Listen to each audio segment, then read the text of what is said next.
অপমান করলেন রাসূল সাল্লাল্লাহু আলাইহি ওয়াসাল্লামকে, অপমান করলেন রাসূল সাল্লাল্লাহু আলাইহি ওয়াসাল্লামের প্রেরিত দূতকে। খসরু পারভেজ নিজ হাতে সেই পত্র ছিঁড়ে টুকরো টুকরো করলেন। মহান রাব্বুল আলামিনও সেভাবেই তার সাম্রাজ্যকে টুকরো টুকরো করবেন।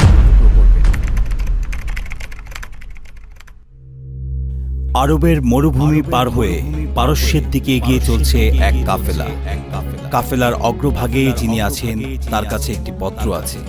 পত্রটি দিয়েছেন পৃথিবীর সর্বশ্রেষ্ঠ মানব হযরত মুহাম্মদ সাল্লাল্লাহু আলাইহি ওয়াসাল্লাম।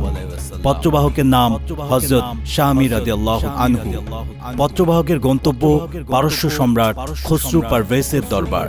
কিন্তু তৎকালীন পৃথিবীর সবচেয়ে পরাক্রমশালী এই শাসকের দরবারে সরাসরি যাওয়ার উপায় নেই। তাই পত্রবাহক থামলেন পারস্যের অন্তর্ভুক্ত রাজ্য বাহরাইনে। বাহরাইনের গভর্নর পত্রটি গ্রহণ করে দূত মারফত খসরু পারভেজের নিকট পাঠালেন।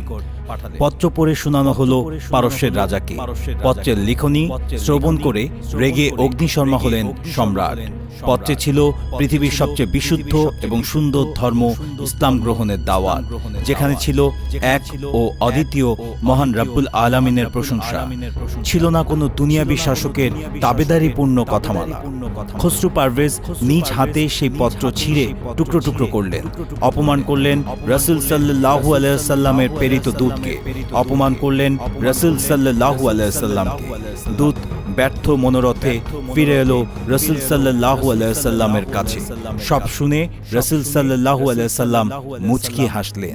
পত্রবাহক সাহাবী হযরত শামী রাদিয়াল্লাহু তাআলাকে বললেন, মন খারাপ করো না। যেভাবে সে আমার পত্রকে টুকরো টুকরো করেছে, মহান রাব্বুল আলামিনও সেভাবেই তার সাম্রাজ্যকে টুকরো টুকরো করবেন। রাসূল সাল্লাল্লাহু আলাইহি ওয়াসাল্লামের এই বাণী সত্য প্রমাণিত হলো তার ইন্তেকালের কিছু বছর পরে। সে সময় দুর্দান্ত প্রতাপশালী এই সাম্রাজ্য পদানত হয়েছে মুসলমানদের কাছে, যা আজও শাসন করে যাচ্ছে মুসলমানেরাই, যা আজও বিশ্বের বুকে মাথা উঁচু করে জানান দিচ্ছে ইসলামের বরত্বে।